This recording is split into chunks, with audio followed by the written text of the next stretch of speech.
Welcome, everyone. This is the second in a series of honoring our students of color in the classroom. Today's presentation and workshop will be Beyond the Pronouns, facilitated by Juan Carlos Matos, who is our Assistant Vice President for Student Affairs and Diversity and Equity and Inclusion. Juan Carlos brings a wealth of information on the topic, and I'm really honored to have him here today to explain some of these nuances of what is considered the pronouns or beyond the pronouns, and how we can adjust and make an equitable space for our students in the classroom by acknowledging more than the pronouns. So if, without further ado, please, Juan Carlos Matos. Great. Hey, everyone. I'm super excited to be here with all of you. I was really excited to be able to have a conversation about this topic. So in addition to my role at Fordham currently, I'm also a doctoral candidate. So I'm done with coursework and on the road to the dissertation. I'm hoping to explore queer Latinx male pathways into student affairs. So part of that pathway includes being an undergraduate student typically. So this kind of aligned in my timing of my literature review to do to kind of pull from experiences of queer students of color. So it's really in a timely opportunity for me. So I'm going to share my screen.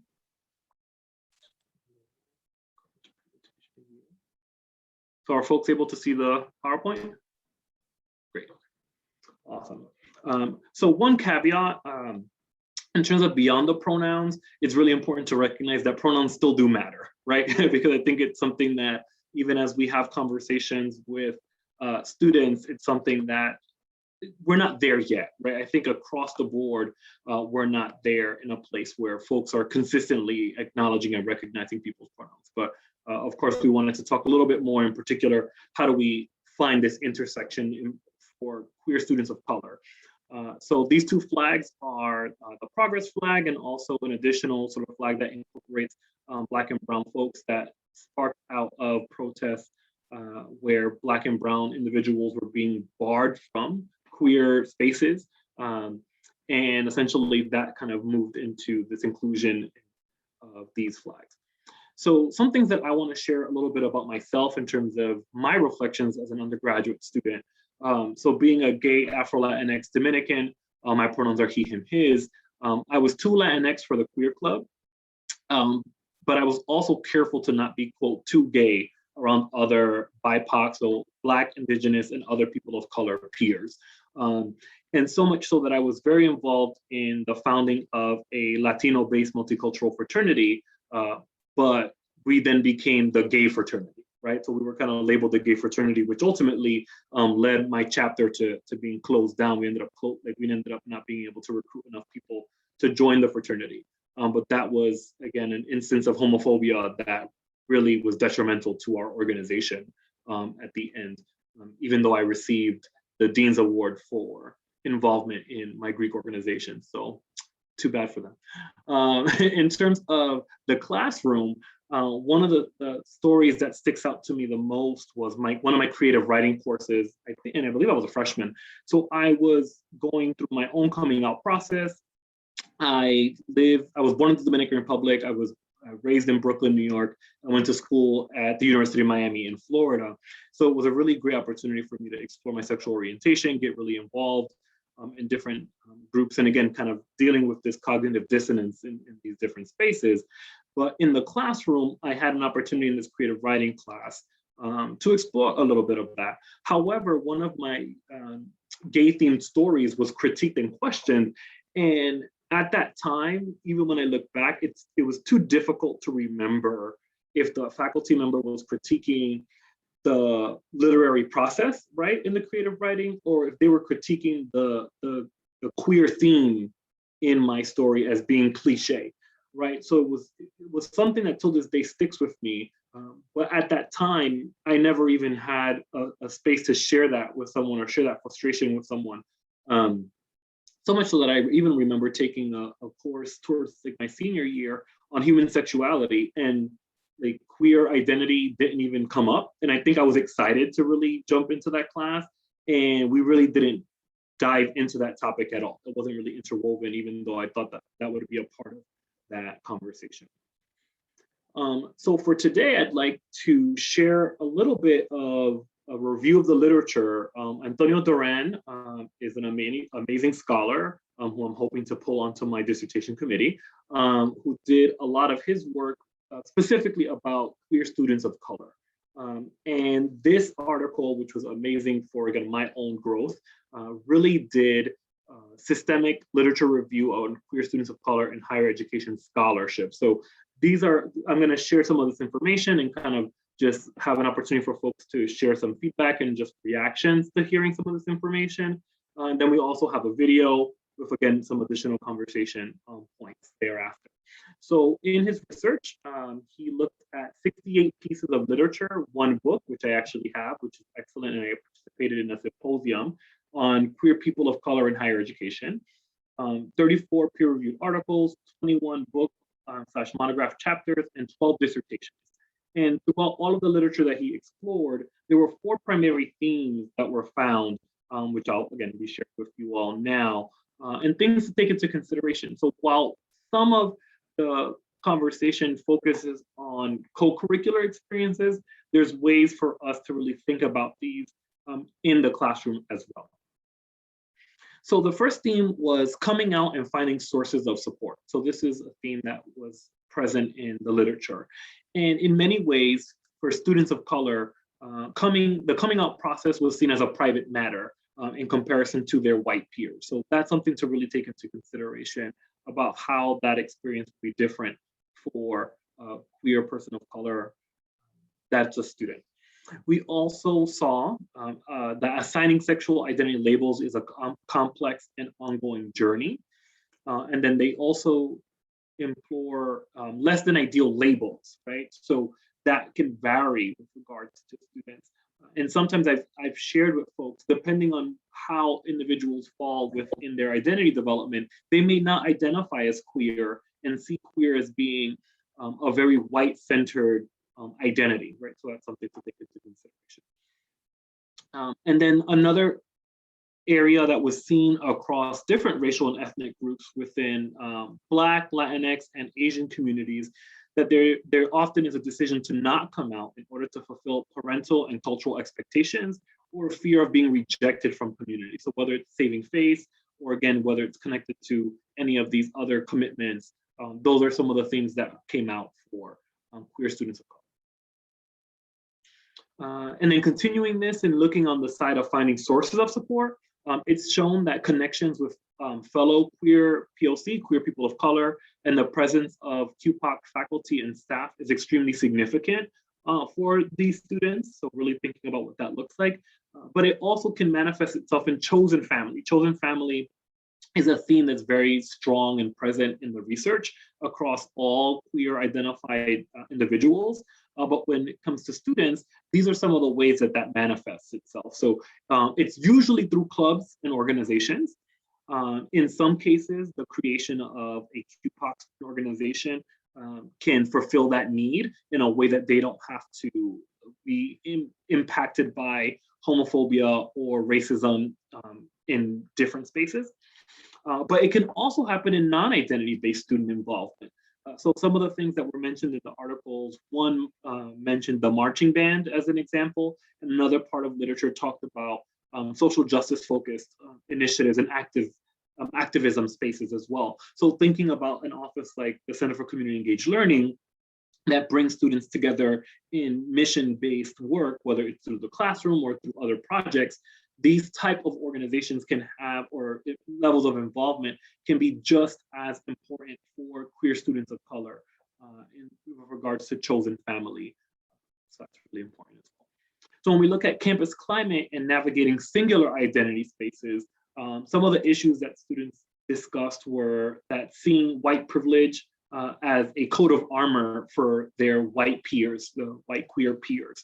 So ways in which a white queer individual is shielded from racism in a way that they're not, right? So again, thinking about marginalization based on their racial identity and their sexuality experiences that they may feel, but also that they have to make sense of their identity in spaces that typically solely consider only one part of their identity. As I mentioned, whether it's an organization or conversation or course, that focuses only on being a person of color, or a conversation space or course that only focuses on LGBTQ identity.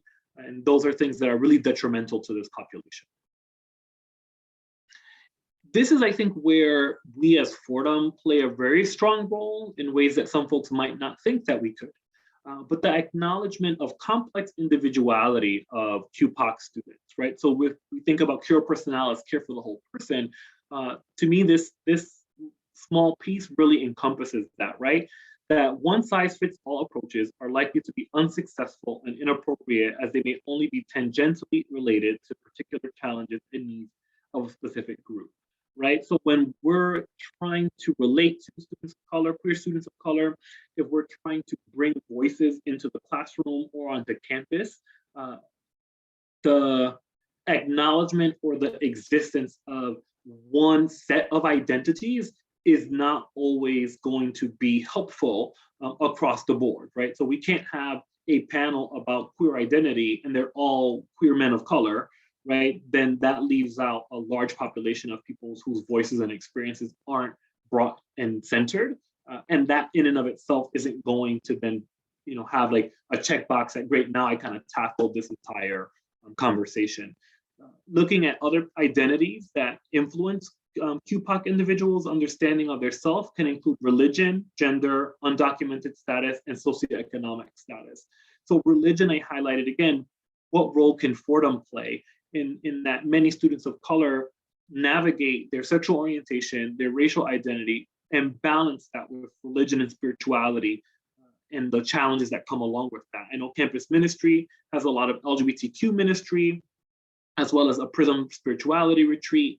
So some of the ways that students have seen religion as potentially being oppressive, but also freeing in their ability and capacity to have these conversations, which again, is where I think we as Fordham have a really unique opportunity because we can lead with a intersectional conversation and lens through these conversations in ways that students have typically had to navigate things on a one identity basis.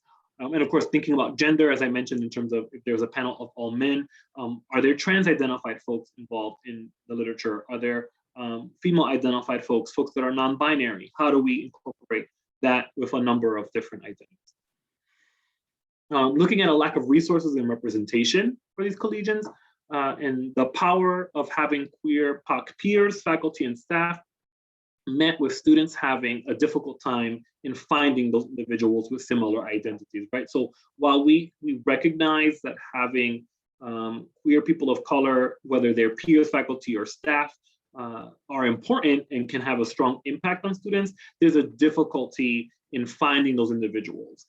And typically, the list kind of goes on in terms of folks that individuals would substitute per se for that type of support. It tends to be women of color, in many cases, Black women in particular. It can be other queer and trans people on campus or people of color in general.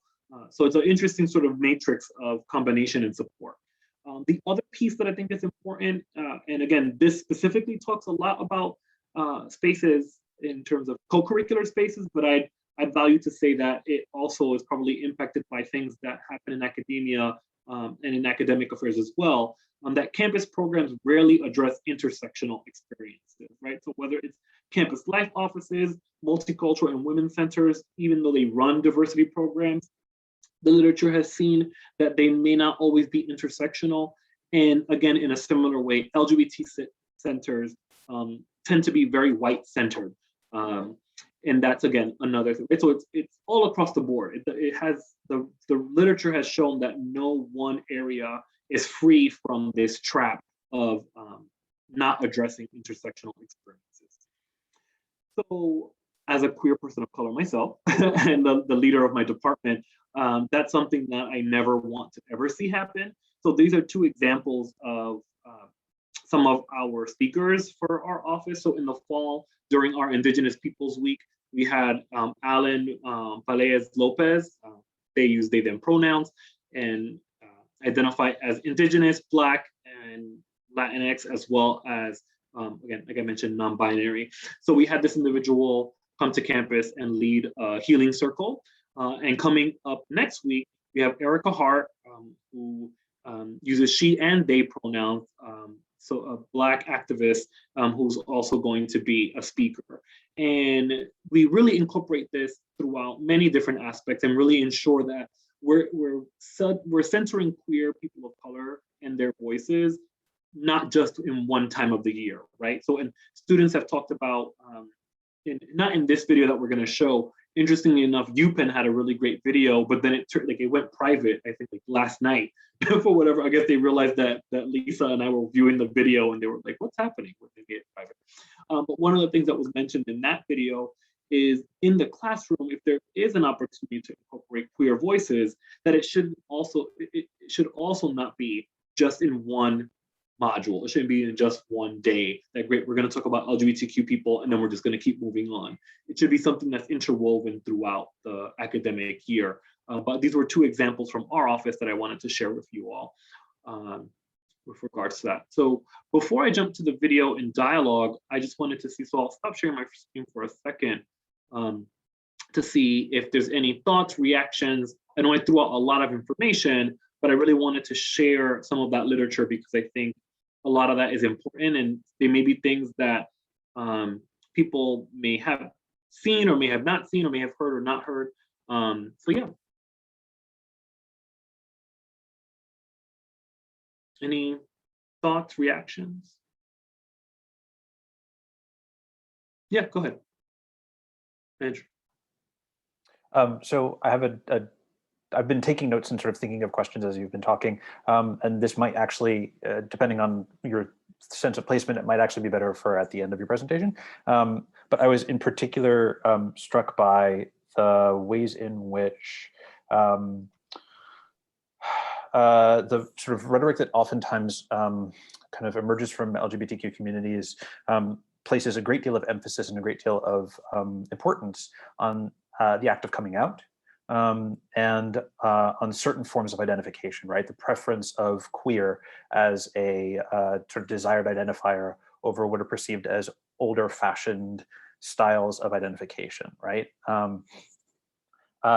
And I mean, this is in some ways just kind of like an affirmation of a lot of what you've been saying. For me, one of the places where I often sort of think about this is precisely around the identity category you sort of elevated for us, the sort of faith life, right? That asking somebody or placing the demand of coming out above one's membership in a faith community that may be a really significant part of one's life is asking somebody to split themselves in half, right? It's asking somebody to pit one element of themselves against another element of themselves. And I'm wondering whether there are ways that we can build conversation with LGBTQ communities at Fordham, at undergraduate levels, at OMA, through OMA, through sort of other kinds of venues that help us think about questioning the accepted wisdom that like everybody must come out in every single place, right? Or that like queer is the term that we need to be adopting. That like it seems like those seem, and for reasons that I understand, I think with particularly younger queer folk as they're moving through their identification processes, the need to find a kind of strong point of identification and a strong set of terms around which to build their identification, it's part of the process, right? But when it excludes folks whose identities are intersectional in this way, it feels like it's a real problem as well. And so I don't know, like I don't know whether, I guess, the big question is in the space at the university, particularly with young people who are moving through their own identity processes that demand a kind of strong identification in the terms that frequently rise to the surface, like how do we work to like hold space for those whose intersectional identities mean that like they feel excluded from or are forced into positions that put their own identities in profound conflict because of the demands of a kind of,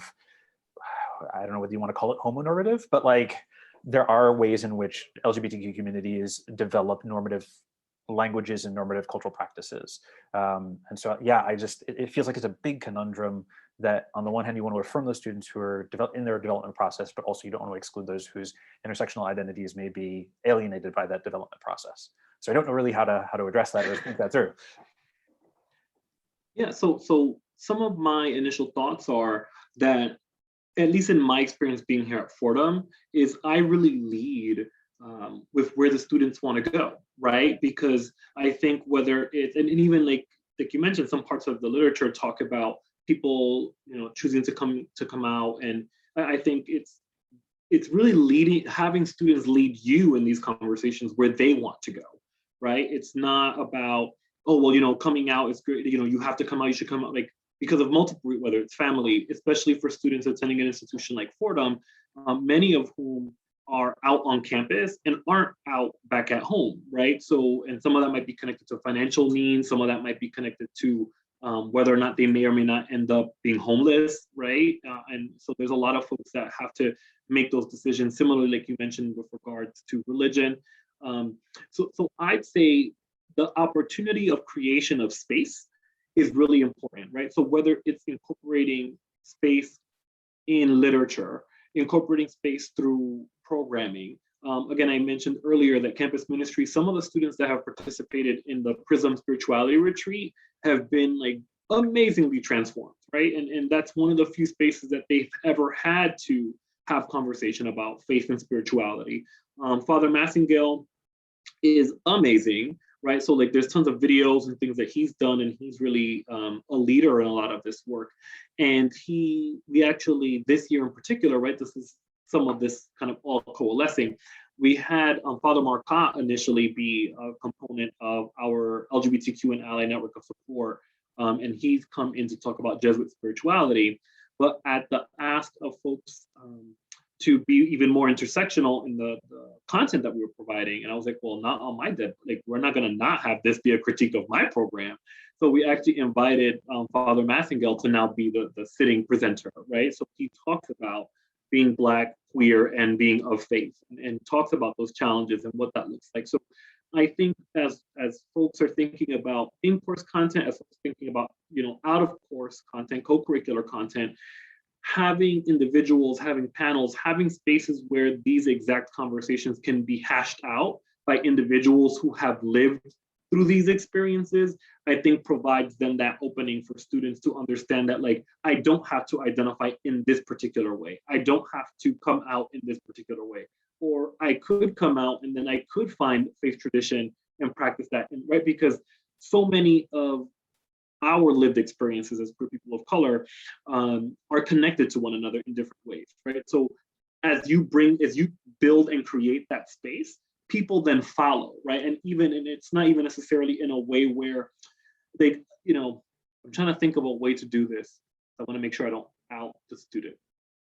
So there's a student who ended up in a leadership position with our office, who until recently didn't come out as being a part of the LGBTQ community. But my sense truly is, as I get goosebumps, my sense truly is us consistently incorporating people of color who are queer in programming throughout, allowed that student to then come out to us and take leadership in that, right? So that wasn't even something that I did intentionally. Well, the programming was intentionally, but like, it's not like I specifically said, hey, like, I want you as a queer student of color to like take this leadership role or to do X, Y, and Z. There were these breadcrumbs that our department placed and that Fordham has been placing throughout. And if that happens more often, you don't even have to seek out, like, I don't even know if she's ever, I don't know if they've ever shared any specific identity markers with our office, but that in and of itself has helped them, right? So I think the whole, if you build it, they will come. I think that's really, really powerful, because that has existed in a lot of different spaces. And sometimes the folks that if you're not looking for it, you allow people to then enter a space as they are, and you're not defining who they are. You're not defining their terms, and they can still define their terms, So that's one of the ways that I've seen. But I'd have to imagine that us having queer people of color in programming in general, in different ways, like, show that, like, right, like, that was like a signal to that person that, okay, like, I could be myself in this setting, because the office already has incorporated these individuals in lots of different ways. You know what I mean? And but yeah, that's kind of, it's a huge question, and I think it goes back to, as we try to center queer voices of color, and that's also acknowledging a lot of that, right? So like some other components of the research talk about ways that people don't identify with queer. There's a new emerging set of research called Joteria studies that's connected and centered on Latinx experiences, technically Mexican experiences, right? Queer studies, so like queer kind of said like in a like Southern twang through like Black experiences, right? So there's a lot of research that's really uncovering different ways to critically analyze these experiences, but a lot of it comes down to the presence of these groups allows students who identify, whether it's actively or not. Like again, one last example, and then we'll shift to the video so we have time to watch the video and then continue the conversation. ASILI, the Black Student Alliance, last year brought Angelica Ross, who's a trans woman actress on Pose, and she was their keynote speaker. And that alone, right? Like those are things that signal to people, right? Like they didn't have to necessarily say that, oh, we're bringing this trans woman for Black History Month, like to bring all the queer students out, right? Like her existence allowed people that we probably have never seen attend the program because now it's signaled to them that there's a level of acceptance. Whereas if it was, again, a male identified person that was straight, might not signal that same level of acceptance, right? So those are those small kind of cues that happen, whether it's a speaker, a panel, if it's like a text in the coursework, if it's like a YouTube video that you share with the class, right? Those are those type of things that signal to people. And again, it goes across identity, right? It goes across religion, it goes across race, it goes across ability. It's similar things that are continuously intersectional for sure. Great. So I'm going to share the video. It's about a 10-minute video. While we didn't pull Fordham students, I did want to incorporate student voice into this. So there's a number of students in a video that was curated by the Chronicle of Higher Education. So I'll go into that video in a second, and then I'll ask folks for share. Folks will just have to give me a thumbs up on if they can hear the video. Oh wait, I'm gonna have to see you all to do that.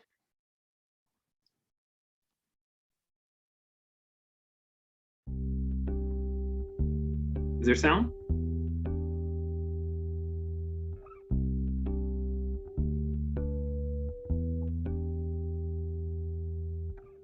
Every day struggle and think you might get attacked or something might happen to you just for being who you are. Especially when I'm nervous and worried about professors misgendering me or using my legal name in the classroom. And it kind of brought me to a place where I didn't want to speak up and I didn't want to be open anymore.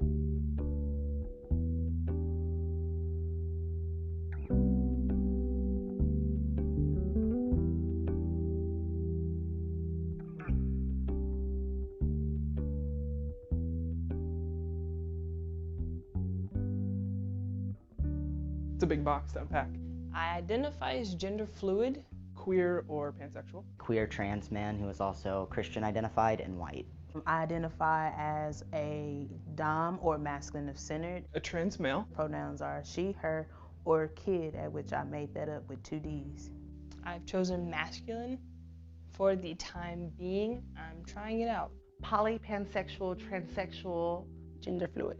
I prefer they, them, their pronouns. I use he, him, his pronouns. I am gender fluid. I identify as a queer, genderqueer, or non-binary trans person. Her, her, and hers. They, them, and theirs. I'm genderqueer, pansexual. It's pansexual, and I'm also a trans man. A lesbian. The gay man. And I am a non-binary trans woman of color. FTM, so I do identify as male, but I am transgender. And then I am also asexual, probably aromantic on that scale.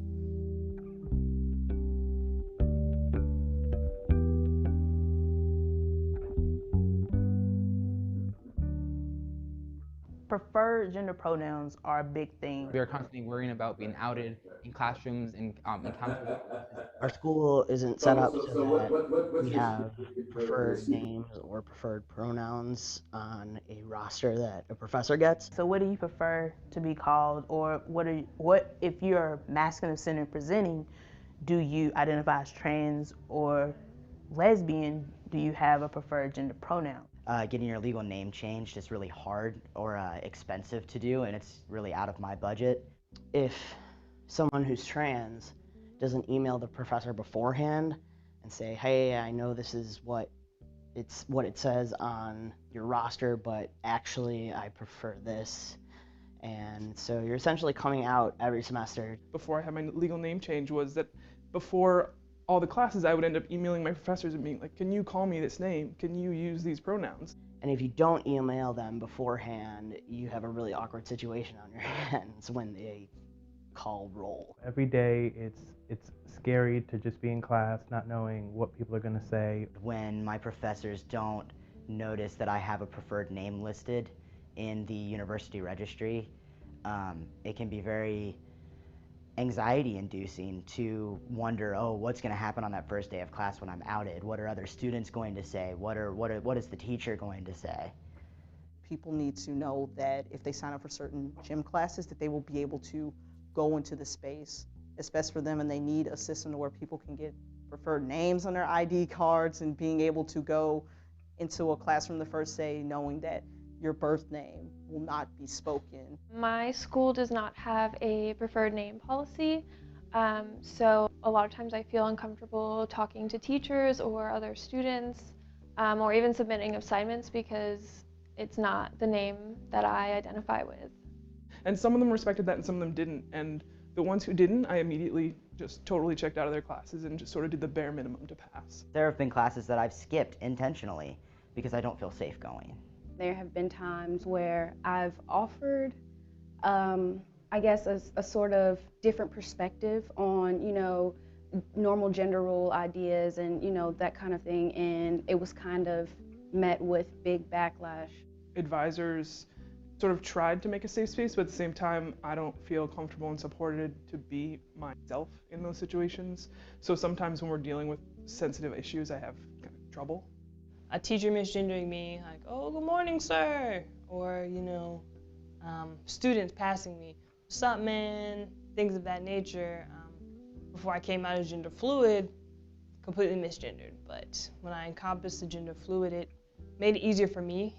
So I felt like I kind of like recoiled, and I couldn't thrive, or I couldn't be as successful in that environment as I wanted to be.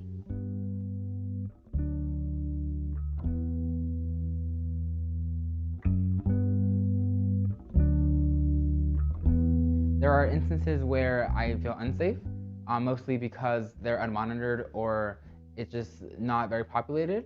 And I feel that there is an easy chance for me to be targeted as a trans person. If it's just a simple thing about using the women's bathroom. One of our students is a trans female, and she actually was escorted out of one of our bathrooms by a security guard. As soon as I walk in there, I get stares, and it's hard for me to stare off those stares and, counteract anything that they say or that they do. So constantly at school, I am forced to think about the necessities of my own well-being versus thinking about my classroom and what I should be studying. Anybody on the scale of fluidity with their gender, they need to be able to go into the bathroom that they're most comfortable with, and no one should be able to be harassed or removed by security. I've lived in all women's dorms, and being the only guy in a women's dorm is kind of awkward. I'm fortunate enough to be able to switch it on and off in a way that I can dress the way I want in safe places and then dress how I need to when I can. When I am trying to concentrate in class, but I'm trying to also map out how I can get to the restroom while being safe. There should be family bathrooms for anyone to be able to use the bathroom. We're just going to the bathroom,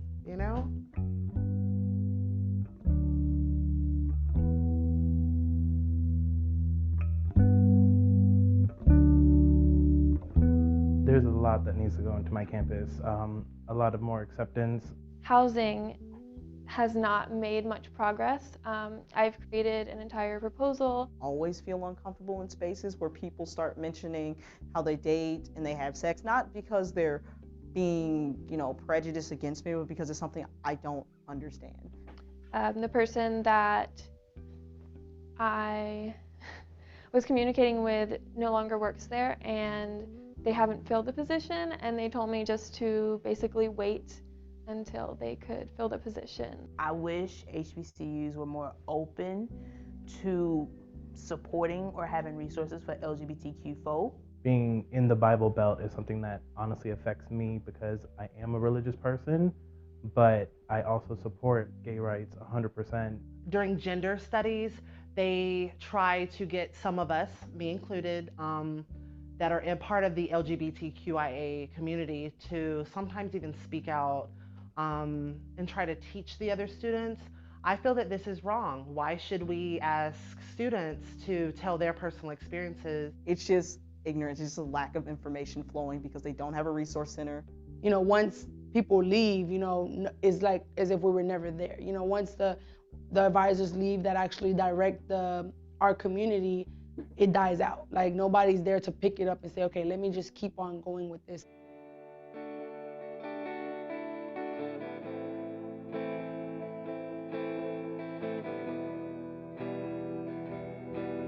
One where dialogue is encouraged for sure. I love enthusiastic professors. Whenever I'm at a place and I feel safe, I feel at home, I feel like I have no care in the world and I'm only there just for my education.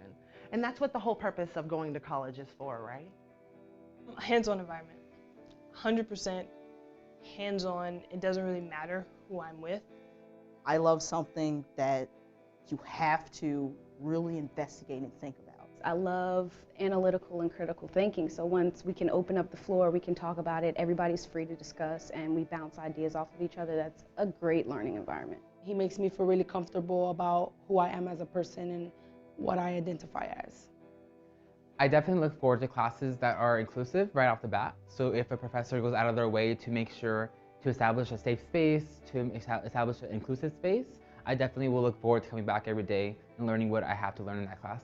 A safe environment. I know that's cheesy as it sounds, but it's honestly a safe environment is somewhere that I feel excited to learn because I feel like I can actually put my full effort into learning. An environment where everybody's just kind and loving and accepting. I mean, when you're just open and you're like, yeah, we got this on the board and we're doing this today, like that brings me out. That makes me feel safe to be who I am. One particular moment he was like, well, you have to wear a dress for speech day. I don't wear dresses, so we had to compromise and meet in the medium, and I got to wear a bow tie and slacks. And that's where I kind of got my big urge to speak out more vocally versus standing in the background. Let people be who they are. Let people express how they want to express themselves, and most importantly, do not judge a book by its cover. I live on campus. I'm actually living in the new gender inclusive learning community at Purdue.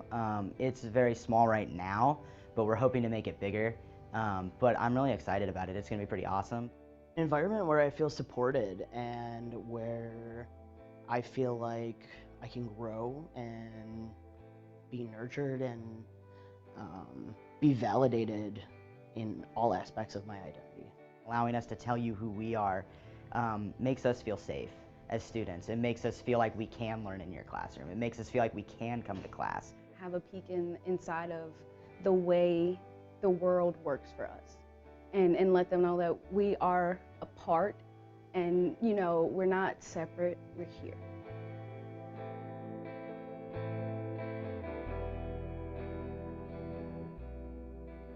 My name is Matt. English. Sean. Kate. Corinne. Ms. Alicia. Morgan. Eric. Nate. Marta. Quentin. Charlize. Eddie. Pat. Ask me. Ask me. Ask me. Or ask me.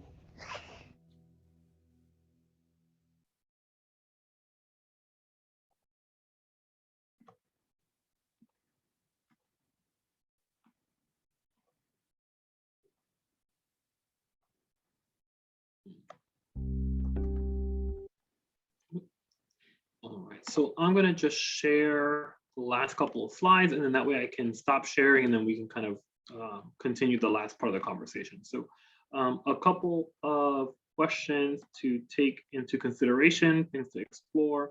And again, these aren't things that necessarily have to jump into the conversation, but definitely things to take away from the presentation, right? So where would you like to expand your knowledge about QPOC, so queer people of color, or QT BIPOC, queer, trans, Black, Indigenous, and people of color students? How can you incorporate the themes discussed in the video in your work at Fordham? So things to explore, and sharing some takeaways, right? So these are some things that really cut across lots of different identities. So it's not necessarily just specific to queer people of color, but some things that we've been seeing that have been trends that I think more folks in the classroom can avoid, or I should say take on, right? So navigating triggering topics. So we recognize that with literature and lots of things, the N-word may be present, there may be LGBTQ related slurs, videos with explicit content, but making it very important to incorporate that into the coursework, right? In what ways is trigger warning discussed in the syllabus? In what ways are folks at minimum letting people know before, a week before they're gonna get into a particular conversation, or they're gonna read a particular text, what may be things that could stand out to folks, right? Other things specific to this community, thinking about transgender dead naming versus chosen name. Dead naming, again, language evolves consistently, but within the trans community, dead naming refers to calling someone the name that was given to them at birth. So some people might not feel that that's dead naming per se, but that is a term that has been adopted by the community. So that's something there. And then chosen name, I'm gonna share, like once I kind of unshare my screen, there's a couple of resources from Fordham that at some point, Lisa and I were also in conversation about ways that we can incorporate some potential things that could be added to syllabi in the future that talks about some of these things. But there is a chosen name policy that students can go into and adjust. And again, ongoing conversations. Like, what does this ongoing conversation grow into? And ultimately, in my perspective, it's really about reducing emotional labor, right? So how do we reduce the number of students of color, the number of queer students of color, that always have to feel like they have to step up and step in when something negative is said, or something, or a topic is brought up in the classroom, where a faculty member should be able to sort of reflect that back to someone and just at least address it, versus leaving it out in the air. And that doesn't necessarily take a level of expertise per se, but I think students would appreciate that stepping in, right? And kind of like showing allyship in that way. And the other component that sort of like that coincides with the idea of incorporating some of this information in the syllabus. And I know in one of the courses that I took, there was a lot of information about social justice, information in the syllabus, but I can't remember whether or not it was incorporated into the coursework officially, or if it was like, I literally saw it as like, okay, well, it's just in the syllabus and people are just kind of like have it there for the sake of it being there. I think it's really important that whether it's this information incorporated with bias response, incorporated with other resources for people of color in general, within LGBTQ folks, there should be time and attention given to that. The last thing I'll share with that, and then I saw a question in the chat, but I'll throw it to everyone when I stop sharing, is there are ways that I've shared when I've taught the first year formation course. I would email the class in advance and ask folks if there's any names that they'd like to go by, chosen names that they'd like to make sure that I'm aware of. And as a note, preferred pronoun is sort of fallen out of favor, and just pronouns have been kind of more popular, because the critique of that is that, like, well, someone's pronouns aren't preferred, they are their pronouns. So that's just kind of like a level of evolution of that conversation. So I'll stop sharing officially now, and allow us to kind of jump in and see if there's any reactions, any conversations as we kind of jump into the last amount of time here. Yeah.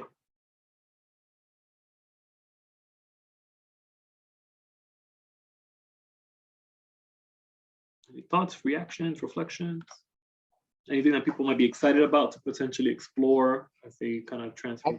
Yeah, actually, Juan Carlos, you spoke about, I heard you say somebody called their classroom environment inclusive.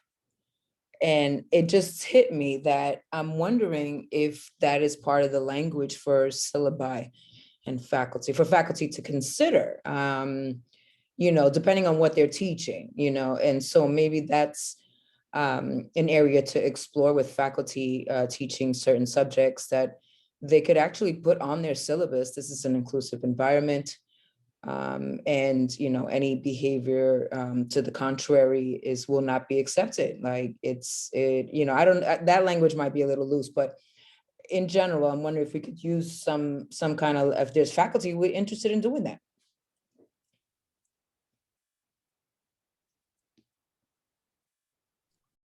Yeah, and I think again, right, because I come at this from a perspective of an administrator, but also even as a student, right, that I think regardless of what's on paper, it needs to come to life, right? It needs to come to life in the classroom. It needs to come to life in things. There needs to be a level of humility as a faculty member or an administrator where we might mess up, and that's okay, or we might miss something that might have happened and we didn't step in, and being open to that feedback from students. But I think it's the act of being on your guard, right? Like, is there something that's going to happen in the classroom that might set something off, right? In the regards of like us not supporting people, and that we might not get it right all the time, and I think that's okay, right? But I think there's a level of humility that comes with being an administrator, navigating conversations with students. But I see that Peter, you unmuted yourself, so I didn't know if you wanted to jump in. Yes, Juan Carlos, you raised an interesting point, and been joining these panel discussions to learn. Quite honestly, as a faculty person, I have a lot of anxiety and fear of making a mistake, because there's we just covered the whole gamut here of BIPOC and LGBTQ, and quite honestly, I'm afraid of making a mistake and using the wrong pronoun or using the wrong nomenclature. As a result, I avoid it because I can make one mistake in terms of gender or identity and get criticized for it, and my job's at stake. And so my tendency is, students are students, and I recognize them all and include them all. But when it comes to issues of gender and identity and race, I tend not to raise them in class because it's too easy to make a mistake and subsequently get criticized for it. Any thoughts, reactions from anybody? Yeah, go ahead, Andrew. So, I mean, criticism, I think, is one of those things that's healthy. The thing that I think sometimes gets scary is it upsets the power dynamic, right? We expect to be the professor in front of the classroom who sort of knows and understands, and sometimes I think a student can sort of push back, and that feels like an unfamiliar pedagogical space or a pedagogical position. And so I don't know, for me at least, what I found is like practicing that a little bit can sometimes actually help, like with peers, with other faculty member in the department, with past students who you have a trusting relationship with. Just playing around with pushback and criticism and how you respond to that, how you build a lived response to that can be really helpful. But I also feel like, I mean, this is something I did for the first time this semester, and I actually did it through that pre-semester survey that you mentioned, Juan Carlos, that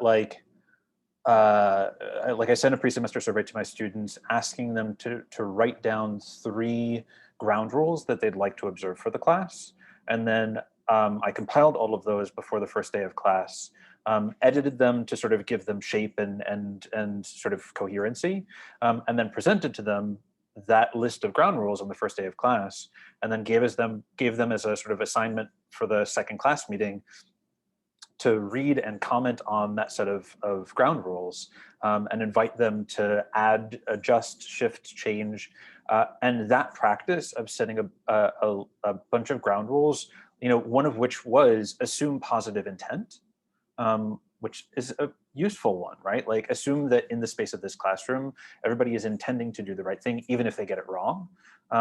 That set of ground rules ends up creating an environment both for the students and for you to be able to get it wrong. And to know that if you get it wrong, like there's still the opportunity to build conversation and like find a way to work it through. There's also, I think it lowers the temperature in the classroom a little bit, where like you're not as worried about like, I don't know, like the boogeyman of cancel culture, right? Like when you have a set of ground rules and you have a shared community with the students, like that fear, it doesn't ever go away, but I feel like it dissipates somewhat. And you are able to build conversations with the students where like you can even have conversations with them about cancel culture and how that operates, and even in some ways being honest about your fears around that.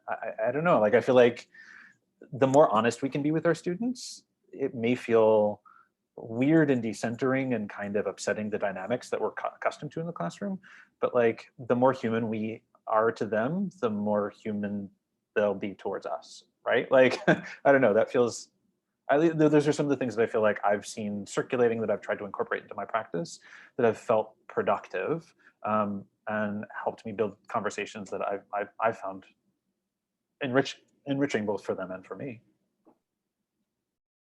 Yeah, and to add to that piece, I think it's choosing the lesser of two evils, I think, right? Because I think if you choose, if there's the level of fear of getting it wrong, but then on the other hand, there's the level of fear of then leaving it out in the air, and then students are still gonna then call a professor out for them not addressing it at all, right? So sometimes like it could be as easily as like, you know, and even whether it's along those lines of ground rules of like ensuring that people are speaking from their own voices and not generalizing experiences to folks that don't share that experience.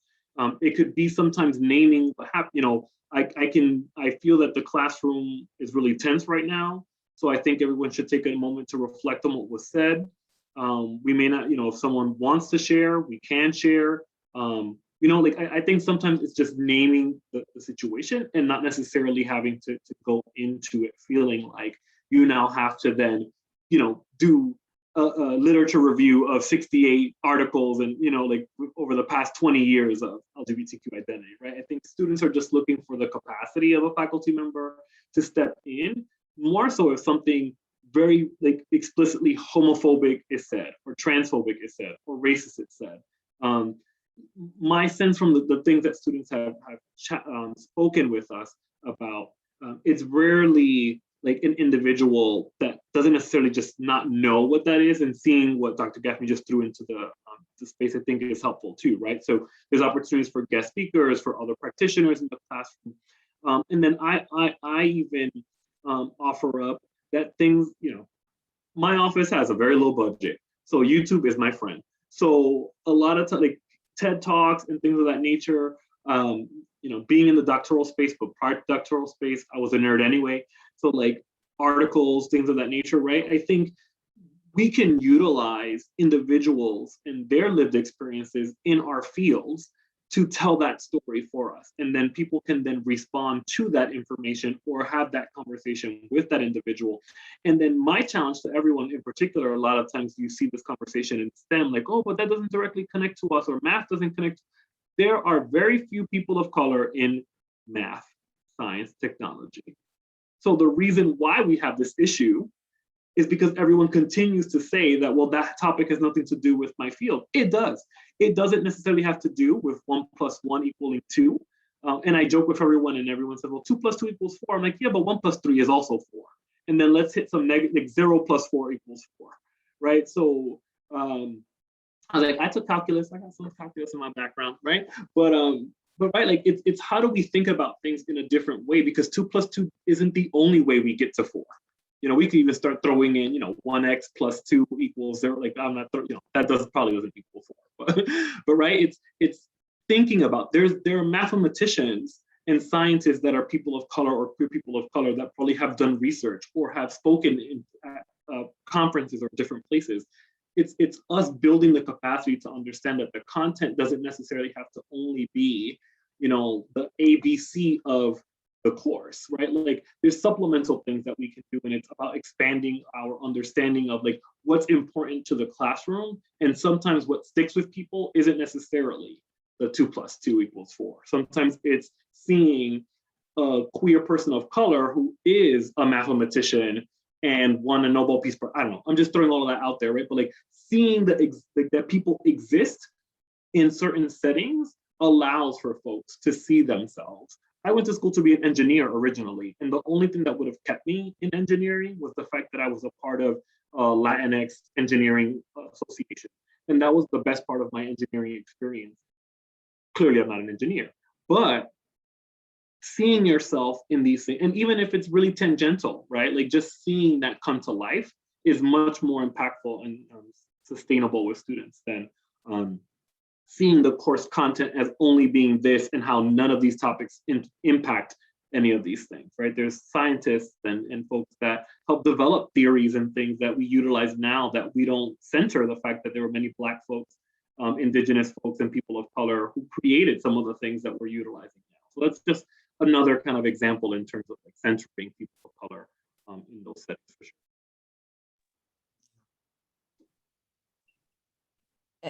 Thank you, Professor Johnson, for speaking about some of the anxieties that you're having in the classroom. That is, it's fair to say, I've it is a difficult thing to navigate, and so as to not hurt anybody in the classroom and not be hurt. So there's very much, and I'm thank you for raising that, because I would like to look for information to also assist in that process. I think that it might be, more conversation. I've extended to my white colleagues at times, like, if you don't understand something, just come ask me. And I open myself up to that. Not everybody does that, but I think there needs to be a way to, for faculty to tap into persons of color on campus for a better understanding of what you're witnessing in the classroom, what you don't understand, what you feel anxiety about. That's hopefully something that we can approach at another time soon. Yeah. Any other thoughts? I know Julie put something in the chat that was really important, and it is inviting guest speakers, like you said, Juan Carlos. And we have lots of that, lots of guest speakers on a list through the center, and you want to communicate with us, we can share that with you. Include images of your authors, scholars, researchers on your syllabus to help bring the point home. Yes, I think that's a great idea. Thank you so much. If students of color and our BIPOC population, our LGBTQ population sees authors that are by people that look like them and values them, they're going to want to come to that class, and it just shows that you care about their identities in your class as well. Yeah.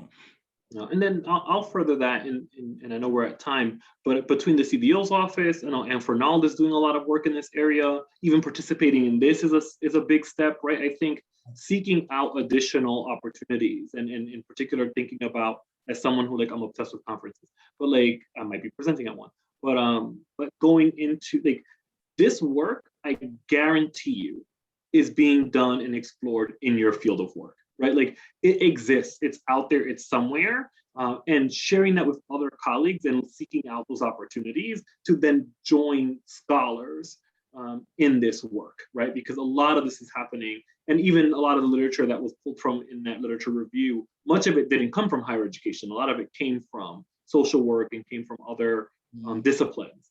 So that's the other advice that I share, is continue to seek out these type of opportunities, and to kind of tap a colleague that might not typically attend one of these things, right? And I think that's the only way to get over a lot of, because even myself, being a member of this community, these conversations are challenging sometimes for myself, because as language changes, I'm also trying to make sure that like I'm not navigating certain things, and then taking feedback in our programming when gender reassignment surgery shifted, because prior to that was gender realignment surgery, and then part of that before was sexual identity affirmation, right? Like the language does change, right? So it's kind of taking in that feedback and seeking out opportunities like y'all are doing now. Those are that's how I gain a lot of new knowledge, for sure. If there are no other final thoughts, I would like to thank Juan Carlos Matos. This has been a pleasure. You really, really did speak to what I was hoping. This is my vision and our vision put together. So thank you. And to everybody who joined this call, I hope that you will attend the next session, which will be next Thursday. Also to keep in mind that the Center for Community Engaged Learning is here to assist you with faculty-led initiatives. Should you want to develop a course on your own or speak more about this series with us, we encourage that as well. So with that, I will be saying good evening and thank you everybody for joining us. Bye now. Thank you, everybody.